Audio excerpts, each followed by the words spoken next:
সম্মানিত দূরের ও কাছের দর্শক শ্রোতা মণ্ডলী, আল্লাহ রাব্বুল আলামিন আজ 16 যিলকাদা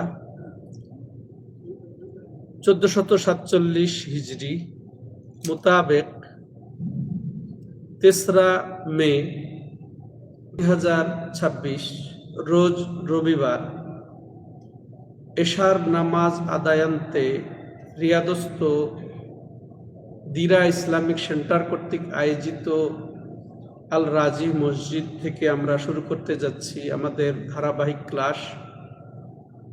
ইমাম ইবনে বাজ রাহিমাহুল্লাহ রচিত আদ-দুরুস আল মুহিম্মা লিআম্মাতিল উম্মাহ, সাধারণ মুসলিমদের জন্য গুরুত্বপূর্ণ বিষয়সমূহ নিয়ে ক্লাস।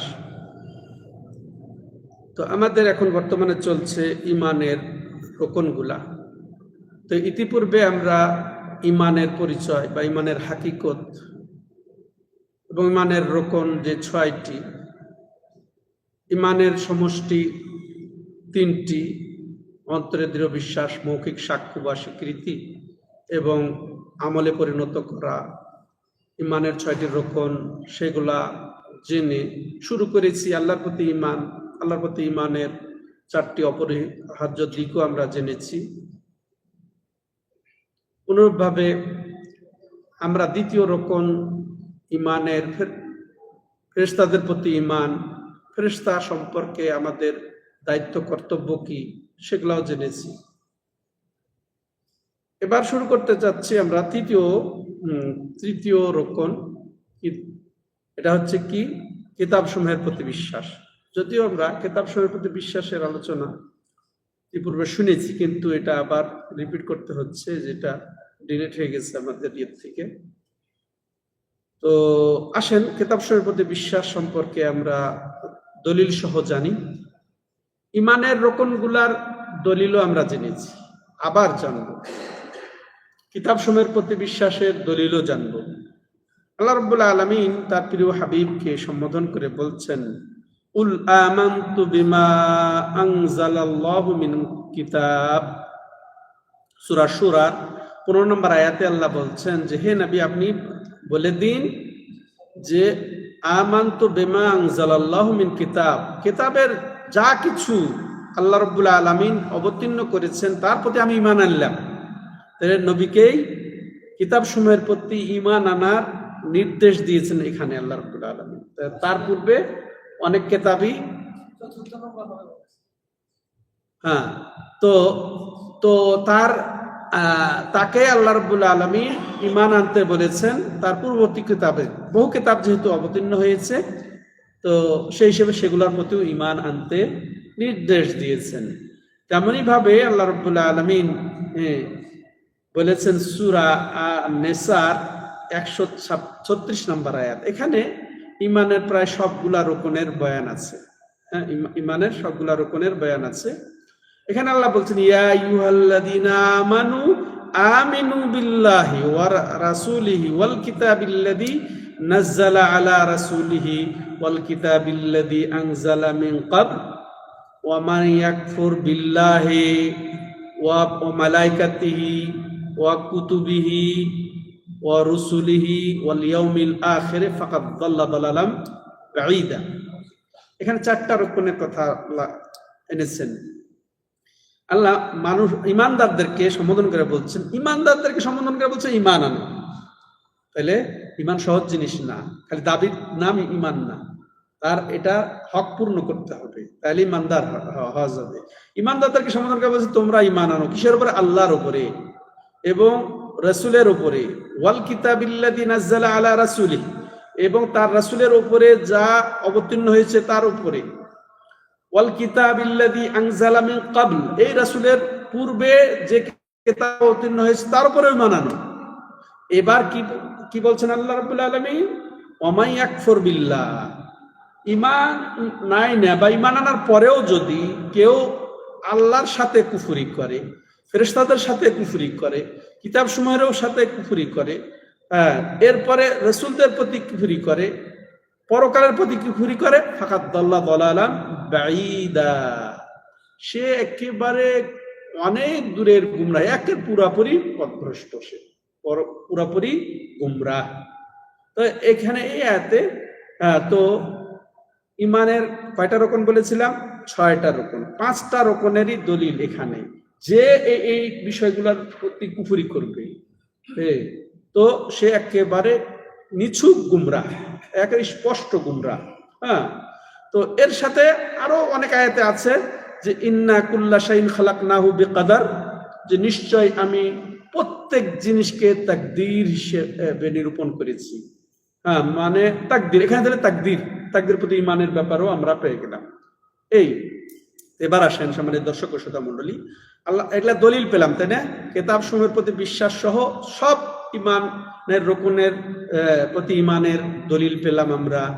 আর তাহলে এই কিতাব সমূহের প্রতি ইমানের দলিল আমাদের জন্য যেটা জানা দরকার, যে আল্লাহ রাব্বুল আলামিন যা কিছু বর্ণনা দিয়েছেন কিতাব সম্পর্কে, কোথাও আল্লাহ রাব্বুল আলামিন সংক্ষেপে বর্ণনা দিয়ে দিয়েছেন, ওটা সংক্ষেপেই আমাদেরকে বিশ্বাস করতে হবে। কোথাও ব্যাখ্যা সহ বিস্তারিত করে একটু খাস ভাবে আল্লাহ বয়ান দিয়েছেন কিতাবের বিষয়ে, তো ওগুলো ওইভাবে বিশ্বাস করতে হবে। ঠিক আছে? তো তার ধরন কি হবে, তো সেগুলো আমরা জানবো। কিছু কিতাবের আল্লাহ রাব্বুল আলামিন নামও উল্লেখ করেছেন, তো ওগুলোর নাম খাস ভাবেই আমাদের ঈমান আনতে হবে। এই তাওরাত, তাহলে তাওরাতের উপরে ঈমান আনতে হবে ওইভাবে। এমন আছে আল্লাহ রাব্বুল আলামিন নাম নেন নাই, অনেক কিতাব আল্লাহ অবতীর্ণ করেছেন কিন্তু সেগুলা কিতাবের নাম নাই, তাহলে এটা মনে করতে হবে যে আল্লাহর যত নাজিল কেউ যে আনজালা অল কিতাবুল্লাযী আনজালা মিন ক্বাবল, এটা নাম নেওয়া ছাড়াই আল্লাহ বলে দিয়েছেন। ওই কিতাবের প্রতি ঈমান আনতে হবে যেগুলা পূর্বে অবতীর্ণ হয়েছে। তাহলে আম ভাবেও আল্লাহ বলেছেন, খাস ভাবেও বলেছেন। আম ভাবে যেগুলা কিতাব আল্লাহ ইঙ্গিত দিয়েছেন বলেছেন, ওগুলা আম ভাবে আমরা ঈমান আনবো।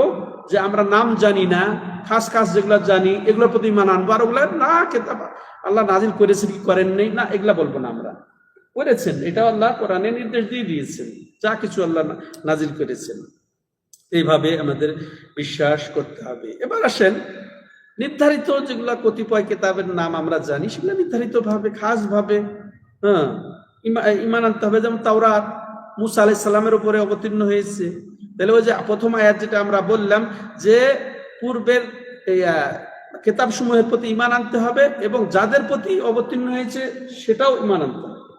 তাহলে তাওরাত মুসা আলাইহিস সালামের প্রতি, তাওরাতের প্রতি ঈমান আনতে হবে, মুসা আলাইহিস সালামের প্রতি ঈমান আনতে হবে। ইনজিল ঈসা আলাইহিস সালামের প্রতি, ইনজিলের প্রতি ঈমান আনতে হবে, ঈসা আলাইহিস সালামের প্রতি ঈমান আনতে হবে। আমরাই তো মাশাআল্লাহ যে খ্রিস্টানরা ঈসা আলাইহিস সালামের প্রতি ঈমান আনে, আমাদের নবীর প্রতি ঈমান আনে না। হ্যাঁ, এটা গুমরাহ, পথভ্রষ্ট। কিন্তু আমরা মাশাআল্লাহ ওই ঈসা আলাইহিস সালামের প্রতি ঈমান আনি, ঈসার প্রতি অবতীর্ণ করা ইনজিলের প্রতি ঈমান আনি, তাই না? আমরা মুসা আলাইহিস সালামের প্রতি ঈমান আনি, মুসা আলাইহিস সালামের প্রতি অবতীর্ণ করা কিতাব তাওরাতের প্রতি ঈমান আনি, আলহামদুলিল্লাহ। তেমনি জাবুর দাউদ আলাইহিস সালামের প্রতি অবতীর্ণ করেছেন। সহিফা ইব্রাহিম, সহিফা মুসা, এগুলো আল্লাহ রাব্বুল আলামিন কোরআনে উল্লেখ করে দিয়েছেন।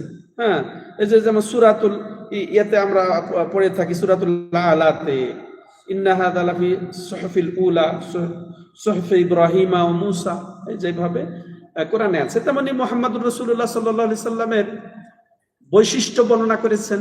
হ্যাঁ, যে তারা পরস্পর মাশাআল্লাহ হিতাকাঙ্ক্ষী, মহব্বতকারী, দয়ালু, কিন্তু তারা শত্রুদের বিরুদ্ধে এরপরে শেষের দিকে বলছেন যে তাদের সব বর্ণনাগুলো আছে, আল্লাহ রাব্বুল আলামিন বর্ণনা দিয়েছেন এর পূর্বে ফিত তাওরাত মাসালুহুম ফিত তাওরাতি ওয়া মাসালুহুম ফিল ইনজিল।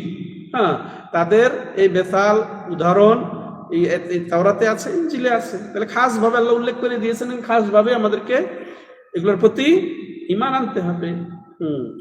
এইভাবে আসলে বিস্তারিত কিতাবের প্রতি ঈমান আনার অর্থ কি?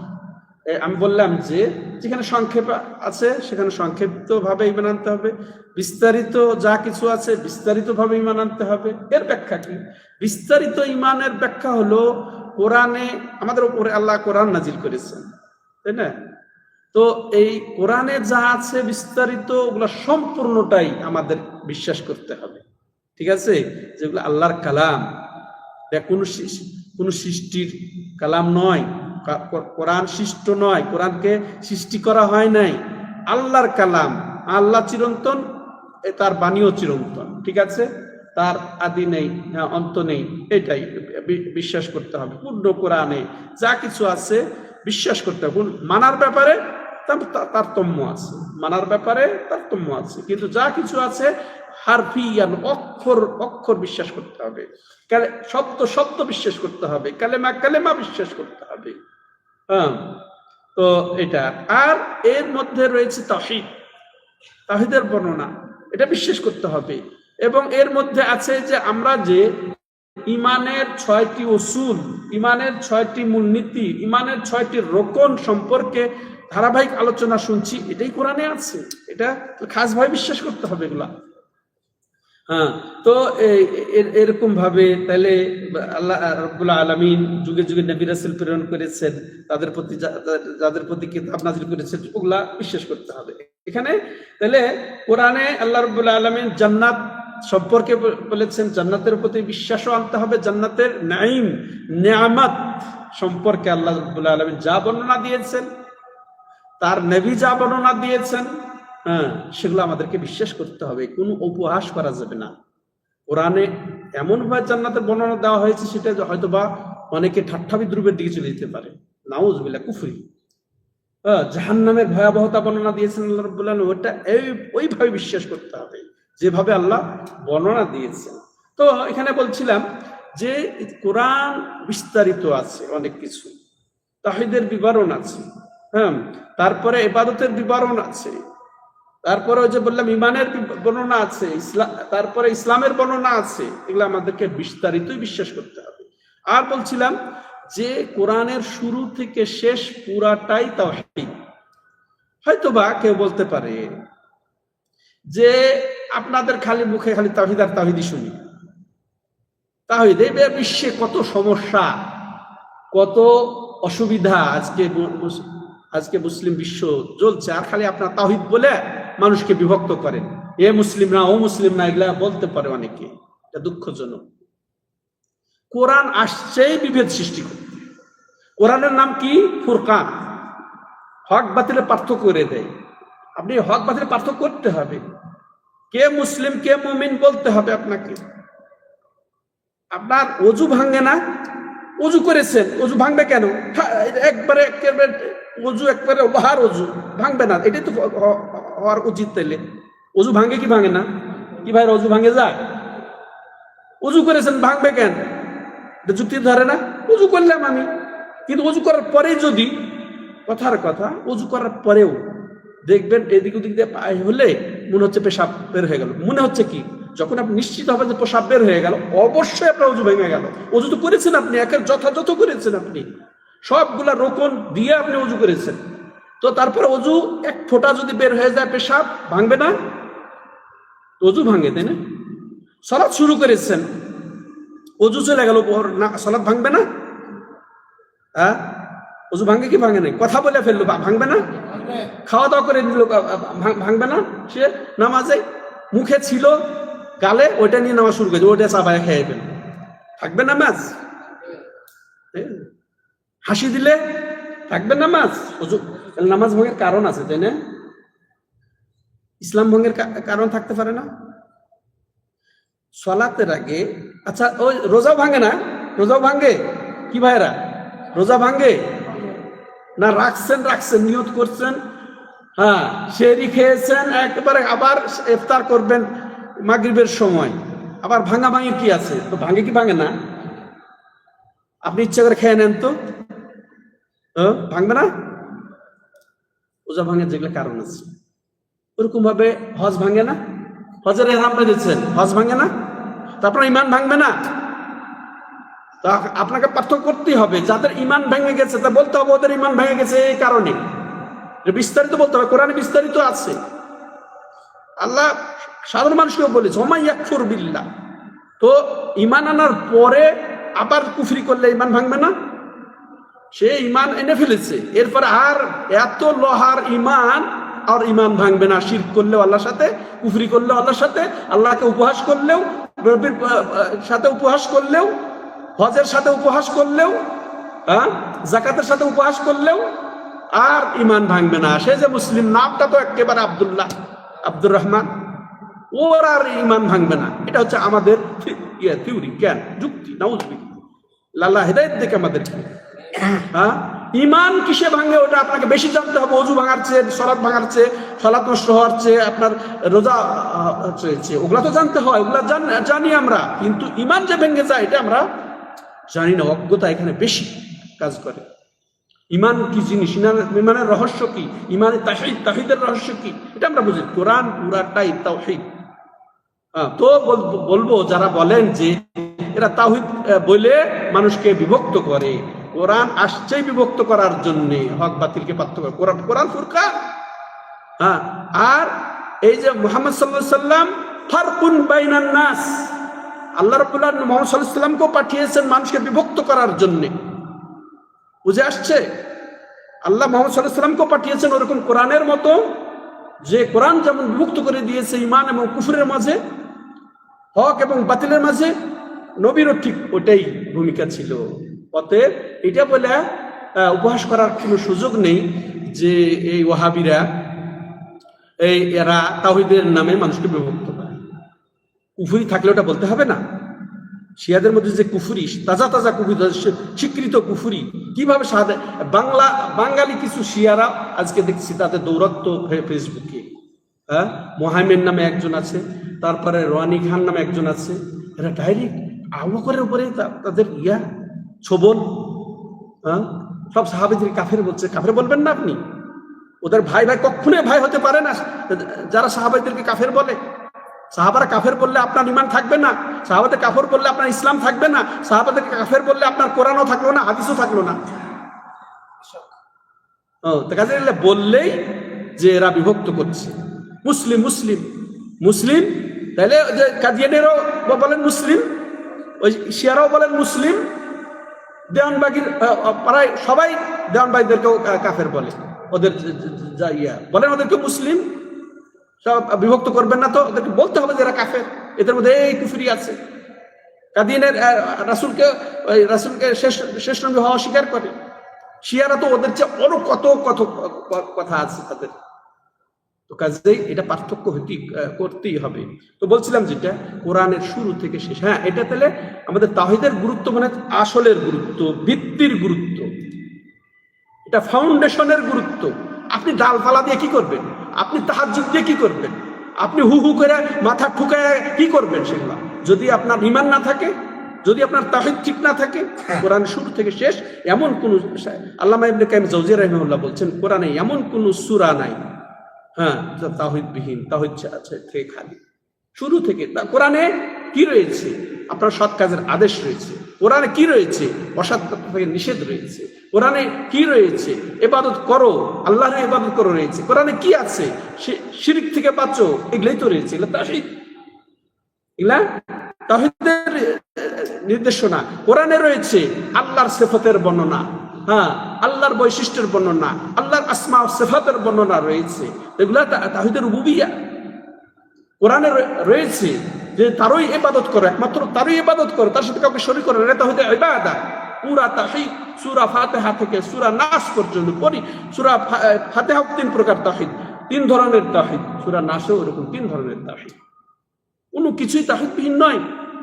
তেমনি ভাবে আল্লাহ রাব্বুল আলামিন জান্নাতের বর্ণনা দিয়েছেন, জান্নাতের নিয়ামতের বর্ণনা দিয়েছেন, জাহান্নামের বর্ণনা দিয়েছেন, জাহান্নামের যে ভয়াবহতা, হ্যাঁ, আযাব, গজবের কথা উল্লেখ করেছেন। সব এগুলা তাওহীদের সাথে রিলেটেড। হ্যাঁ, যে রিলেটেড কিভাবে যারা এই তাওহীদ বাস্তবায়ন করবে তাদের জন্য মহাশুভময় জান্নাত, যারা তাওহীদ পূর্ণ করবে না, তাওহীদ বাস্তবায়ন করবে না, তাদের জন্য জাহান্নাম, যারা শিরক করবে, কুফরি করবে, তাদের জন্য জাহান্নাম। এই বর্ণনা তো রয়েছে। যারা তাওহীদ প্রতিষ্ঠাকারী তাদের ঘটনা বর্ণনা রয়েছে। আল্লাহ রাব্বুল আলামিন এইভাবে সে আদম আলাইহিস সালামের কিসসা বর্ণনা দিয়েছেন, তারপরে বর্ণনা দিয়েছেন কার? নূহের বর্ণনা দিয়েছেন, মূসা আলাইহিস সালামের বর্ণনা দিয়েছেন, ইব্রাহিম আলাইহিস সালামের বর্ণনা দিয়েছেন। এগুলা সব তাওহীদ প্রতিষ্ঠা করার জন্য আল্লাহ তাদেরকে পাঠিয়ে বলেছেন, লাকাদ বা'আসনা ফি কুল্লি উম্মাতির রাসূলান ইবুদুল্লাহা ওয়াজতানিবুত তাগুত। এই মর্মেই আমি প্রত্যেক জাতিতে একজন করে রাসূল পাঠিয়েছি যে তারা কি এক তাওহীদ কায়েমের জন্য নির্দেশ দেবে এবং শিরক থেকে বাঁচার সতর্ক করবে, তাগুত থেকে বাঁচার সতর্ক করবে। সম্মানিত দর্শক শ্রোতা মণ্ডলী, তো বলছিলাম যে কোরআন পুরাটাই তাওহীদ, এগুলা বিস্তারিত ভাবে আমাদেরকে জানতে হবে, বুঝতে হবে। কোরআন থেকে আমাদের আকীদা নিতে হবে, ঈমান নিতে হবে, ইসলাম নিতে হবে, আমল নিতে হবে, বিধান নিতে হবে, হুকুম নিতে হবে, ফয়সালা নিতে হবে, বিচার ব্যবস্থা নিতে হবে, নিজের ইবাদত নিতে হবে, পরিবার কিভাবে চালাবেন নিতে হবে, সমাজ কিভাবে চালাবেন নিতে হবে, দেশ কিভাবে চালাবেন নিতে হবে। এইভাবে হ্যাঁ, বলবেন যে রাজনীতি নাই, না, শরীয়ত যেভাবে আছে সেভাবে আপনি করেন, প্রচলিত নয়, পাশ্চাত্যের রাজনীতি নয়। তো আপনি যেভাবে খুশি সেভাবে আপনি রাষ্ট্র পরিচালনা করলে হবে, যেমন যেভাবে খুশি সেভাবে সালাত আদায় করলে হবে না, সেভাবে যেভাবে খুশি সেভাবে রাষ্ট্র পরিচালনা করলে তো হবে না। ওমাইয়াবতা গায়রাল ইসলামে দিনা, তো আপনি ইবাদত করবেন, মসজিদে আল্লাহর ইবাদত করবেন, আল্লাহকে ডাকবেন, আর রাষ্ট্র পরিচালনা করবেন, বিচার ব্যবস্থা ছেড়ে দিবেন তাগুতকে, শয়তানকে, পশ্চিমাদেরকে, তো আপনার এটা কবুল হবে? এটা দিন, এটা গায়রাল ইসলাম হলো, এটা ইসলামের বহির্ভূত হলো। কাজেই সবকে আমাদেরকে বুঝতে হবে, জানতে হবে, সেগুলো বাস্তবায়ন করতে হবে। কোরআন এগুলো এটাকে, তাহলে এগুলো আল্লাহ রাব্বুল আলামিন যা কোরআনে উল্লেখ করেছেন, এগুলো বিস্তারিত উল্লেখ, আমাদেরকে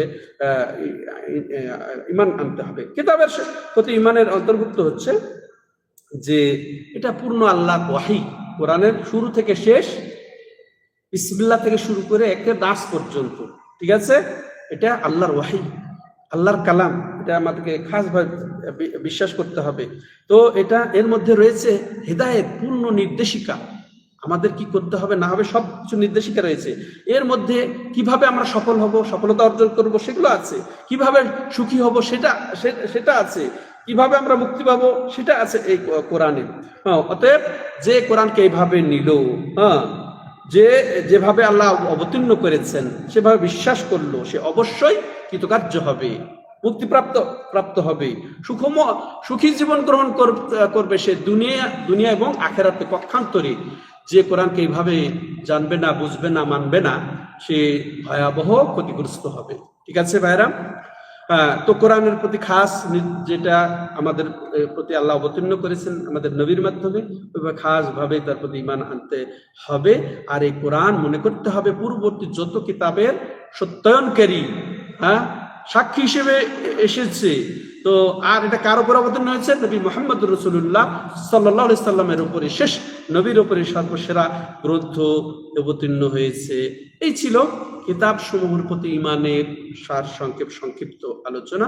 ইনশাআল্লাহ আমরা সংক্ষেপে রাসূলদের প্রতি ঈমানও আরেক পর্বে আমরা শুরু করব, এটা বন্ধ করে আবার চালু করব ইনশাআল্লাহ। আপনারা আমাদের সাথে থাকবেন। সুবহানাকাল্লাহুম্মা ওয়া বিহামদিকা আশহাদু আল্লা ইলাহা ইল্লা আনতা আস্তাগফিরুকা।